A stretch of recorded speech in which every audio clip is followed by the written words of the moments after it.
किसी के लिए गाना गाएंगे, किसी को बेइज्जत कर देंगे। ये तो सभ्यता नहीं है हमारे भोजपुरी संस्कार का। आप किसी से नफरत करते हो तो करो ना उसको पर्सनली आप। भाई खुद बोल रहा है कि अगर आपको किसी से पर्सनली दुश्मनी है तो पर्सनली निकालो ना, उसके फ़ोन पे जाके उसके सामने जाके दुश्मनी निकालो। ये किसी के ऊपर सॉन्ग निकाल के दुश्मनी निकालने का क्या ज़रूरत है।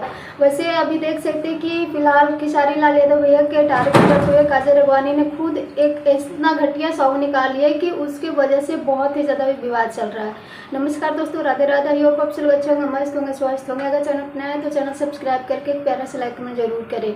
अगर काजल राघवानी को खेसारी लाल यादव भैया से इतना ही ज़्यादा दुश्मनी है, इतना ही ज़्यादा उनसे अपसेट है, नाराज़ है, तो उनके सामने जाकर उनसे डायरेक्ट फेस टू फेस बात करें। ये सॉन्ग निकाल के टारगेट करना क्या ज़रूरत है।